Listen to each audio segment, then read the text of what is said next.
ఛత్తీస్గఢ్లో కేంద్ర హోంమంత్రి చేసిన వ్యాఖ్యలు ఇప్పుడు వామపక్షాలు నిషేధిత విప్లవ సంస్థల్లో హాట్ టాపిక్గా మారాయి. బీజేపీ మళ్లీ అధికారంలోకి వస్తే 2 ఏళ్లలో మావోయిస్ట్ పార్టీ ఉనికి లేకుండా చేస్తామంటూ షా ప్రకటించారు. దశాబ్దాల చరిత్రను పెనవేసుకున్న నక్సల్స్ బరి ఉద్యమాన్ని పెకిలించి వేస్తామంటూ చెప్పుకురావడం విప్లవ గ్రూపులు వామపక్ష పందా కలిగిన పార్టీలో కలకలం రేపుతోంది. ఇప్పటికే మావోయిస్టులను ఏరివేశామంటూ అమిత్ షా చెప్పుకువచ్చారు. ఛత్తీస్గఢ్లో 29 మంది మావోయిస్టులను హతమార్చిన ఆపరేషన్ తర్వాత కేంద్ర హోంమంత్రి అమిత్ షా ఈ వ్యాఖ్యలు చేశారు. ఆయుధాలు వదలండి లేదా హింసను వ్యాప్తి చేసినందుకు తీవ్ర పరిణామాలను ఎదుర్కోవాల్సి ఉంటుంది అంటూ హెచ్చరించారు. ఇప్పటికే నక్సల్స్ను ఏరివేశామని, అక్కడక్కడ మిగిలి ఉన్న నక్సలైట్లను లొంగిపోవాలని తాను కోరుతున్నానని, వాళ్లకు పునరావాసం కల్పిస్తామని అన్నారు.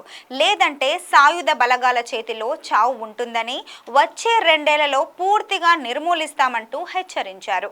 ఛత్తీస్గఢ్లోని కాంకేర్లో జరిగిన ఎన్నికల ర్యాలీలో షా ఈ హెచ్చరికలు జారీ చేశారు. వచ్చే 2 ఏళ్లలో నక్సలిజం అంతం అవుతుందని అమిత్ షా హామీ ఇచ్చారు.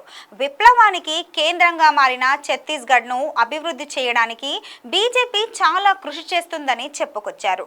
ఛత్తీస్గఢ్లో మావోయిస్టులను లొంగిపోవాలని, లేకుంటే 2 ఏళ్లలో రాష్ట్రం నుంచి తరిమి కొడతామని తీవ్రవాదులకు హెచ్చరిక జారీ చేశారు. నరేంద్ర మోదీ ప్రభుత్వం దేశం నుంచి ఉగ్రవాదాన్ని నిర్మూలించిందని అన్నారు. గత 4 నెలల్లోనే బీజేపీ ప్రభుత్వ హయాంలో ఛత్తీస్గఢ్లో 90 మంది మావోయిస్టులను మట్టుపెట్టారని, ఏప్రిల్ 16న బస్తర్ ప్రాంతంలో భాగమైన కాంకేర్లో జరిగిన ఎన్కౌంటర్లో 29 మంది మావోయిస్టులను భద్రతా బలగాలు కాల్చి చంపారని అన్నారు.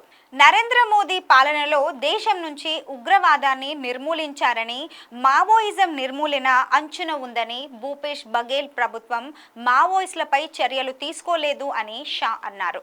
డిసెంబర్లో అధికారం చేపట్టిన తర్వాత మావోయిస్టుల తిరుగుబాటును ఎదుర్కోవడంలో రాష్ట్ర బీజేపీ ప్రభుత్వం సాధించిన విజయాలు ఉన్నాయని, గత 4 నెలల్లో రాష్ట్రంలో 90 మంది మావోయిస్టులను ఏరివేశామన్నారు.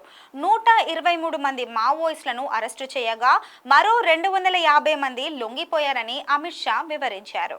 ప్రధాని మోదీ నాయకత్వంలో ఆంధ్రప్రదేశ్, తెలంగాణ, బీహార్, జార్ఖండ్, మధ్యప్రదేశ్ వంటి రాష్ట్రాల్లో మావోయిస్టులను లేకుండా చేశామన్నారు. మోదీని 3వసారి ఎన్నుకుంటే 2 సంవత్సరాలలో ఛత్తీస్గఢ్ నుంచి మావోయిజం ముప్పు తుడిచిపెట్టుకుపోతుందని వెల్లడించారు.